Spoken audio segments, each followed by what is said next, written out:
अब बात कर रहे हो 60 साल बाद इनको आरक्षण देने की।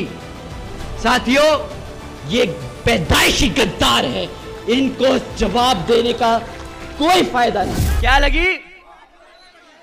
समाट मारने का मन कर रहा है, जूता मारने का मन कर रहा है।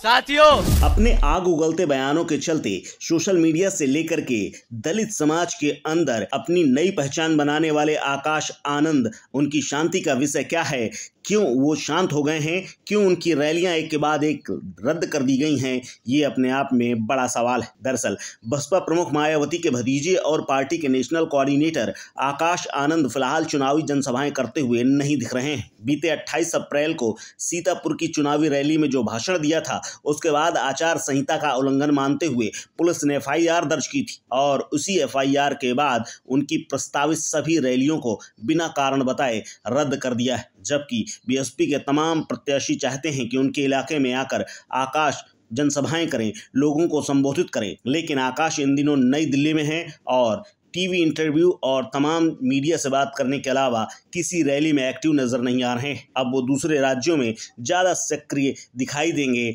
ऐसे पार्टी के सूत्र बताते हैं। मायावती ही अब पार्टी के उम्मीदवारों के समर्थन में चुनावी रैलियां करेंगी, ये भी ऐलान किया जा रहा है। बसपा प्रमुख ने 2 मई को जहां मैनपुरी में, वहीं शनिवार को आगरा में रैली की है। 18वीं लोकसभा के चुनाव में बसपा अकेले ही चुनाव लड़ रही है और सबसे आगे आकाश आनंद ही मोर्चा संभाले हुए थे। लेकिन मायावती की चुनावी रैलियों से पहले ही आकाश आनंद काफी सक्रिय हो गए थे और चंद दिनों में ही उन्होंने बड़ी पहचान हासिल की थी। लेकिन आकाश की पहली रैली 6 अप्रैल को नगीना में हुई। उसके बाद वो लगातार भाषणों के जरिए चर्चा का केंद्र रहे। लेकिन मायावती 11 अप्रैल को प्रचार करना शुरू कर चुकी थीं, लेकिन आकाश की रैलियों को लोग ज़्यादा पसंद कर रहे थे। आकाश रैलियों में बेहद आक्रामक अंदाज से बीजेपी सरकार को घेरते थे, अपनी बात रख रहे थे। 28 अप्रैल को सीतापुर की रैली के भाषण में पुलिस ने भड़काऊ मानते हुए आकाश पर पहली FIR दर्ज की। उसके बाद आकाश नेपथ्य में चले गए। उसके बाद से आकाश ने कोई चुनावी जनसभा नहीं की। पिछले 6 दिनों में कोई रैली न होने के बाद यह चर्चा हो गई है कि मायावती आकाश को फिलहाल राज्यों में रैली करने से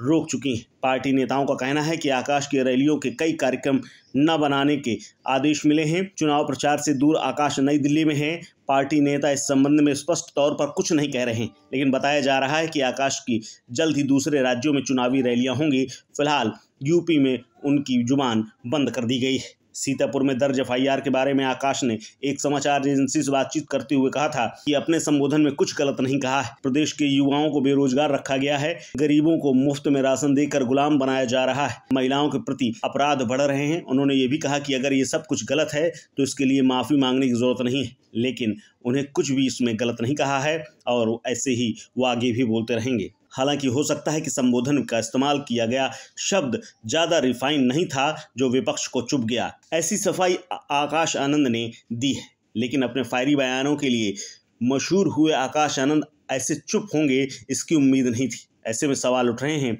कि क्या मायावती अपने भतीजे को पुलिसिया पचड़ों से बचाना चाहती हैं? क्या राजनेताओं में बिना मुकदमे और थाना कचहरी हुए क्या नेता बना जा सकता है क्या? ऐसे भी तमाम सवाल खड़े हो रहे हैं कि क्या एक FIR से ही आकाश आनंद डर गए हैं या फिर मायावती भतीजे को बचाने के लिए आगे आ रही हैं। ब्यूरो रिपोर्ट, कालखंड।